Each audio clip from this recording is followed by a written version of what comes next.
চীনের first destination হচ্ছে Chandrabhaga sea beach. এখন দেখতে পাচ্ছেন এই আমার পেছনে এই চন্দ্রভাগা সি বিচে এসেছি। তো আমরা যে বাসে আসছি, তো সেই বাসে 15 মিনিটস ব্রেক দিয়েছে দেখার জন্য, 15 মিনিট খুবই কম।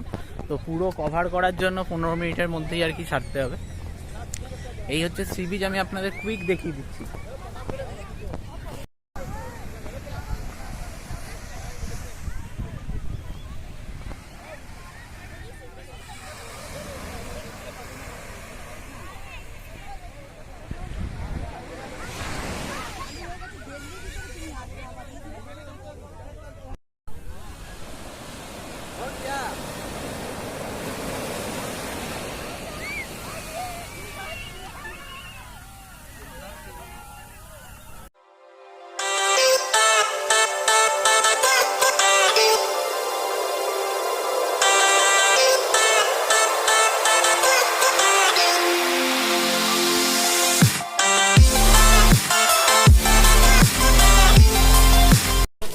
তো এখন যাচ্ছি হচ্ছে কোণার্কের সূর্য মন্দির।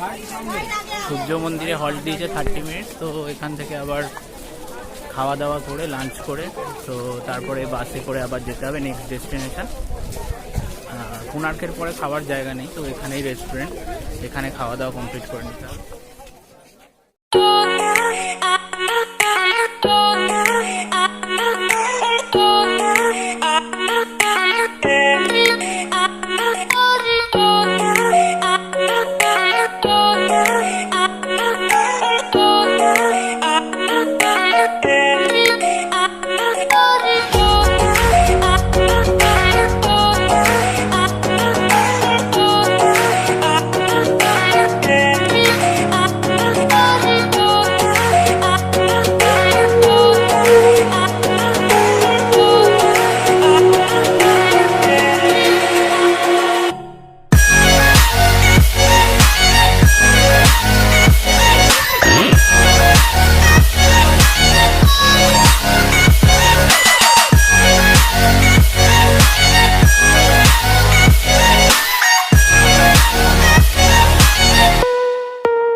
হচ্ছে কোণার্কের সূর্য মন্দির, এই বিখ্যাত সেই চাকা যার পেছনে দাঁড়িয়ে সবাই ছবি তোলে, পেছনে না সরি সামনে দাঁড়িয়ে ছবি তোলে সবসময়।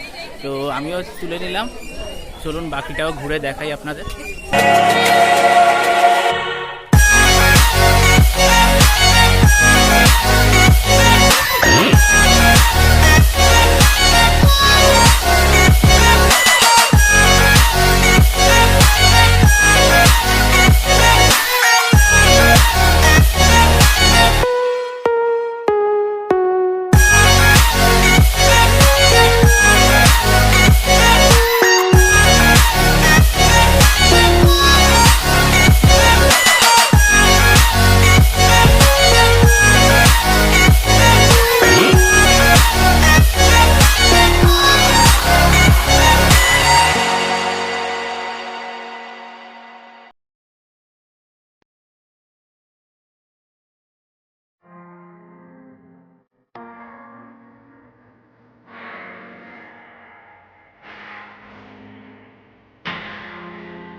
Five minutes later.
এখন চলে এসেছি লিঙ্গরাজ টেম্পল, কিন্তু দুঃখের বিষয় মোবাইল অ্যালাউ না, camera, purse, phone, any leather things not allowed inside the temple. তো প্রবলেম হচ্ছে এটাই যে আমি তো শ্যুট করতে পারবো না। তো মা বাবাকে ভেতরে পাঠিয়েছি, মা বাবা গিয়ে লিঙ্গরাজ টেম্পলটা দর্শন করে আসবে, তারপরে আমি যাব। কিন্তু তোমাদের তো দেখাতে পারবো না, তা বাইরে থেকে যতটা যা শট নিয়েছি দেখানোর চেষ্টা করব। আর দেখতে হলে অবশ্যই এখানে এসে ভিজিট করতে হবে, কিন্তু ভালো, এসে অবশ্যই ভালো লাগবে, খারাপ কিছু না। ভুবনেশ্বরে, পুরী থেকে ভুবনেশ্বর আসতে প্রায় 1.5 ঘন্টা টাইম লাগলো বাসে। তো লং বাস জার্নি, অনেকটা টাইম ঘুমিয়েও পড়েছিলাম। তো চলো দেখিয়ে দিই। আরেকটা জিনিস তোমাদের দেখাবো, এখানে মন্দিরের সামনে লিখে রেখে দিয়েছে যে only Hindus R allowed inside the temple. তার মানে জানি না কি মেসেজ যাচ্ছে সবার কাছে, তবে আমার দেখানোর ভাগ আমি তোমাদের দেখাচ্ছি। আমি এটা নিয়ে কিছু তেমন মন্তব্য করতে চাই না, তবে বাংলায় যা বলে শুধুমাত্র হিন্দুরাই মন্দির দর্শন করতে পারবে। তো অ্যাটলিস্ট ট্যুরিস্ট প্লেস হিসেবে অন্য ধর্মের, অন্য জাতির সবাইকে তো অ্যালাউ করা উচিত, জানি না কেন। তবে যাই হোক, রুলস তো মেনে চলতেই হবে। যেমন আমিও শুটিং করতে পারবো না, mobile, belt, any leather things not allowed inside the temple.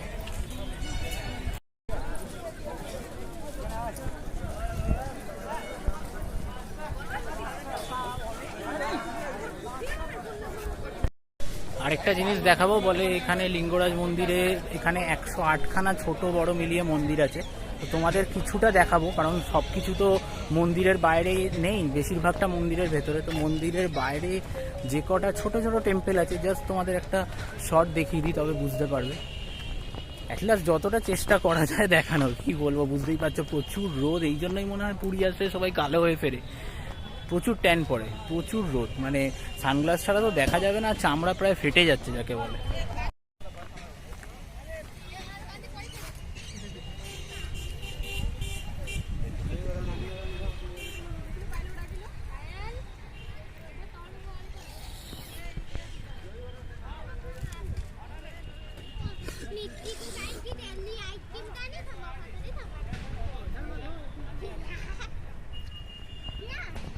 তো এই হচ্ছে এখানে 108টা মন্দির। যাই হোক, 108টা তো গোনা যাবে না, তবে হিসেব মতো 108টাই আছে। তো কিছু মন্দির এখানে ভেঙে গেছে, তো দেখো তোমরা আমার পেছনে। আর আমি এমনিও তোমাদের শর্ট দিয়ে দিয়েছি। আর এখান থেকে একটুখানি লিঙ্গরাজ মন্দিরের ব্যাক সাইডটা দেখা যাবে। তো এই হচ্ছে এইখানে লিঙ্গরাজ মন্দির। যাই হোক, তো মজা হচ্ছে, আর কি বলবো, গরমের মধ্যে যতটা মজা করা যায়। আর বাস জার্নি খুব একটা অনেকের পছন্দ না, তবে আসতে গেলে কম লোক হয় তবে বলবো বাসে করে এই পুরো ট্যুরটা করা উচিত। কোণারক থেকে লিঙ্গরাজ হয়ে লাস্টের নন্দনকানন, আর মাঝখানে ধবলগিরি, উদয়গিরি এগুলো পড়বে, খণ্ডগিরি পড়বে, কেভসগুলো আছে দেখার।